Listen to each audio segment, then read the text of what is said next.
LRT fase 1B saat ini yang kita bangun rutenya Velodrome Rawamangun sampai dengan Manggarai, terus berjalan penyelesaian konstruksi utama dan juga penyelesaian pekerjaan-pekerjaan stasiun arsitektur dan sistemnya. Sampai bulan ini tuh sudah mencapai 93%. Bahkan juga saat ini di proyek ini kita sudah mulai melakukan testing, commissioning test, dan juga uji kelayakan dan uji sistem perkeretaapiannya. Nah, tentunya itu menjadi satu milestone yang untuk bagaimana kemudian menetapkan bahwa LRT 1B ini sudah siap beroperasi nantinya. Target kami beroperasi di Agustus. Jadi saya sangat senang nih melihat progres LRT yang dibina oleh atau diampu oleh Jakpro ya. Sudah hampir nyambung sampai ke Manggarai sampai ke Pasar Rumput dari Kelapa Gading. Nah, jadi memang ini akan menyambung ya, mempermudah, memperlancar konektivitas warga-warga Jakarta Utara dari Kelapa Gading, Pegangsaan, dari Jakarta Timur untuk nanti sekiranya yang beraktivitas di pusat kota. Kalau kita bisa lihat karakter LRT Jakarta ini simple, ringan, dan lebih fleksibel. Tentunya karakternya adalah menjadi transportasi pendukung atau feeder terhadap backbone yang ada terutama di MRT dan juga KRL atau komuter lain yang sudah eksis lebih lama. Kalau kita lihat sejarahnya, memang Jakarta saat ini sudah mengejar ketertinggalan ya dibanding kota-kota global lainnya dalam hal kereta api perkotaan atau urban railways. Ya, kota-kota yang penduduknya di atas 10 juta seperti Jakarta ini nggak bisa mengandalkan transportasi yang hanya berbasis jalan. Memang perlu. Sistem bus kita sudah sangat baik, Transjakarta mendapat pengakuan dunia tentunya. Namun untuk konektivitas, untuk kecepatan juga ya, layanan yang reliable, ya on time performance-nya tinggi itu memang harus berbasis rel. Nah, disinilah perannya LRT yang menyambung dari Kelapa Gading ke nantinya kita harapkan ke utara ke Jakarta International Stadium, JIS, dan juga nanti diteruskan beberapa kilometer lagi sampai ke koridor Sudirman Tamrin ini yang merupakan koridor utama di wilayah DKI Jakarta. Jadi kalau untuk perannya apa ya, ini kita membangun jaringan rel nih yang memang Jakarta mengejar ketertinggalan mungkin bisa dibilang 20-30 tahun kalau dibanding dengan kota-kota dunia lainnya. Jakpro adalah salah satu BUMD yang bergerak di bidang property development. Tentunya kalau kita bicara TOD itu terbentuk dengan adanya satu jaringan transportasi massal yang kemudian menetapkan titik-titik stasiun di situ, kemudian menjadi satu simpul kegiatan atau mobilitas orang semakin meningkat di situ sehingga membangun kawasan ekonomi baru di situ. Nah, transit oriented development ini kemudian muncul di sekitar stasiun itu. Tidak kemudian hanya membangun fisik bangunannya, entah itu kantor atau fasilitas komersial lainnya, mall atau apapun itu di situ, tetapi juga kemudian membangun karakter manusia yang ada di situ. Kebiasaan-kebiasaan, budaya-budaya, aktivitas hariannya akan kemudian menyesuaikan dengan munculnya pembangunan TOD ini.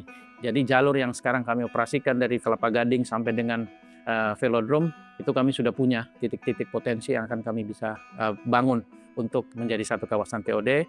Kemudian juga dari Velodrome sampai dengan Manggarai kami sudah bangun. Bahkan di Manggarai kami sudah bicara beberapa stakeholders yang ada di sana, terutama KAI sebagai pemegang kawasan utama di sana. Kami sudah duduk bareng bagaimana kemudian pengembangan ini kita bisa kolaborasikan, kita bisa sinergikan bersama ke depan.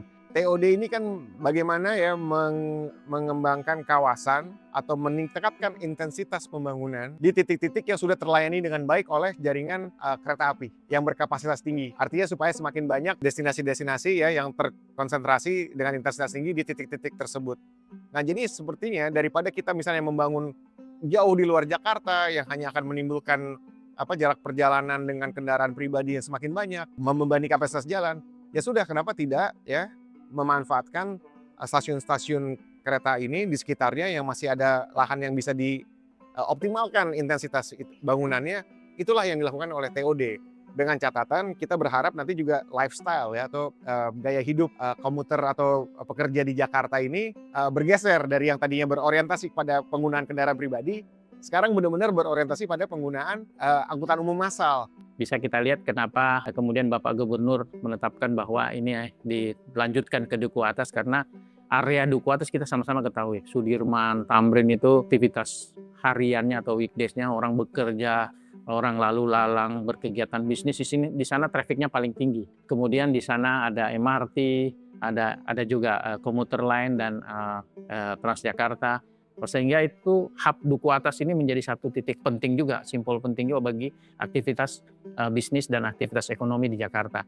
Sehingga Bapak Gubernur menetapkan Manggarai dilanjutkan sampai dengan Duku Atas. Harapannya adalah bagaimana kemudian orang di area CBD, pusat ekonomi atau pusat bisnis Jakarta saat ini bisa dengan mudahnya bergerak ke sisi timur dan utara Jakarta. Begitu juga sebaliknya orang-orang utara, timur yang memang hari-hariannya bergerak atau berkegiatan kantor di sekitar Sudirman Tamrin, itu dengan mudahnya, dengan efektifnya mereka bisa bergerak ke arah Sudirman atau pusat bisnis Jakarta.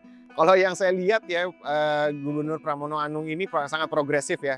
Dan dia bukan tipe gubernur yang mungkin kalau sebelum-sebelumnya pencitraan atau dia pengen program baru, dia merampungkan program-program yang sebenarnya sudah bagus. Dan sekarang disempurnakan dengan itu tadi, extension ke koridor tersebut. Jadi dia nggak bikin program baru, bahkan misalnya monorel yang di koridor Kuningan, yang zaman Pak Sutioso sudah mangkrak hampir 20 tahun ya. Akhirnya udah dia bongkar. Saya kira itu suatu keputusan yang berani, sangat dinanti-nantikan masyarakat, dan kita lihat masyarakat mendukung ya. Saya kira visinya itu adalah yang merampungkan tugas yang selama ini tertunda gitu. Ini mengejar ketertinggalan.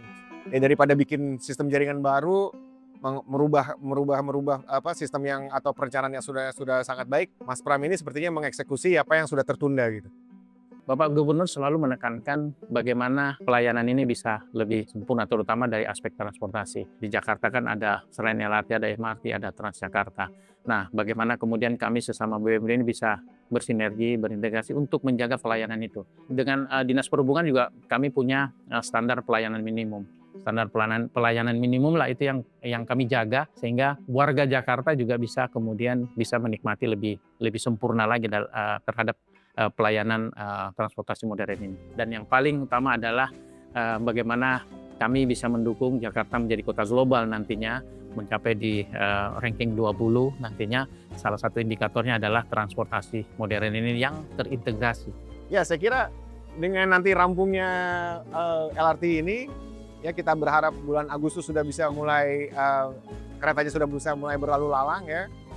Tidak lama lagi ya bisa mulai dirasakan manfaatnya, karena ini sudah sangat lama nanti pada saat masa konstruksi masyarakat Jakarta dengan sangat sabar gitu ya melihat prosesnya, tidak sabar ingin menggunakan. Dan ini juga saya lihat sekurang-kurangnya sejak pembangunan MRT koridor Lebak Bulus Tamrin itu Bundaran HI ya, proses konstruksinya sangat lama, namun setelah mulai beroperasional manfaatnya sangat-sangat betul dirasakan oleh masyarakat. Nah, saya kira hal yang sama juga akan terjadi di LRT segmen terbaru ini, apalagi nanti ketika didorong sampai ke Duku Atas ke Sudirman Tamrin.